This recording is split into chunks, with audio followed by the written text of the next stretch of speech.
Sakit mo dito dawaton jud. Igo na lang sa paghilak si Angel Monte Alto ang kapuyo ni Police Staff Sergeant Ryan Baculi sa dihang iyang nasayran ang labing sakit nga balita sa kamatayon sa iyang hinigugma atol sa usa ka bypass operation sa barangay Kinasang-an Miyerkules sa Kadlawon.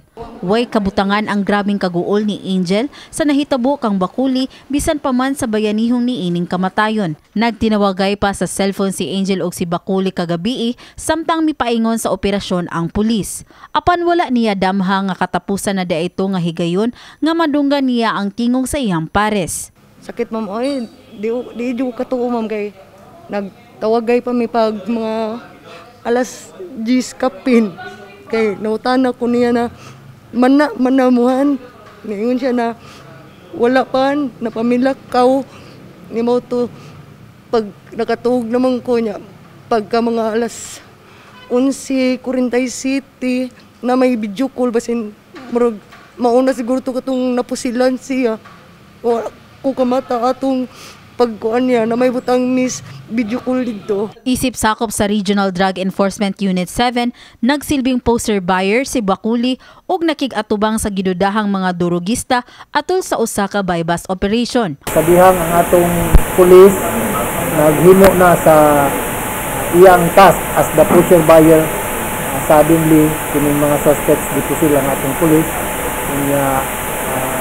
nagresulta sa upat ka igo ug karon na-declare siya pagdala sa ospital na dead on arrival. Nasubo ang tibuok puwersa sa kapulisan sa Central Visayas sa kamatayon sa ilang kauban, dulaan usa na kadekada nga nagserbisyo isip pulis ang 32 anyos nga si Baculi. Nagkanayon si Police Lieutenant Colonel Gerard A. Spilare, tigpamaba sa hepe sa Police Regional Office 7 nga nagpadayon karon sa pagpangita sa duha ka suspetsado nga maoy mipusil patay sa pulis. Nasayran nga adunay pending nga warrant of arrest o gikan na nga napriso ang duha ka suspetsado nga silang Atong Raffles o Gramil Salazar alias Namul. So kining atong suspect notorious ni siya. Kunya sa report sa atong RPDU 7, he incurred also a wound on his arm. So we are conducting hot pursuit operations now. We are encouraging people who have information to report to the police so that we could give justice to this police officer who left behind 4 children. He was just performing his job as a police officer.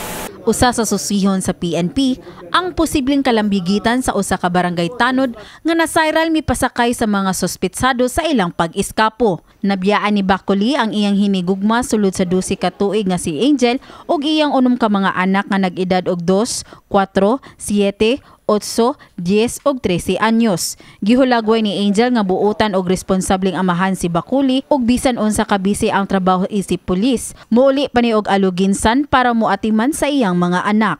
Mayo mamoy. Kadadlaw na siya muuli ma'am basta dili lang siya dilir sa opisina. Basta kuan gi naman jud na sila pirmilakaw. Igabuntag na siya muuli. Nya siya jud na moatod sa bata. Magluto para namo. Sakit mo dito dawaton jud.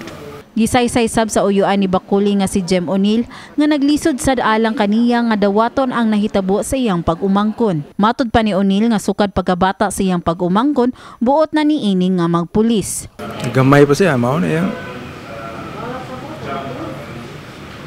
pangandoy nga pulis ya. Ya. Mao na siya. Nahitabo man ginoon siya no. Kaya sa iyang trabaho ba? Atay mahimo na. Gipaubo sa autopsy ang patayng lawas ni Baculi o gikatakdang dalhon kini sa ilang lungsod sa Aluginsan. Kini si Mary Francis Lin kaayon alang sa My TV, Cebu.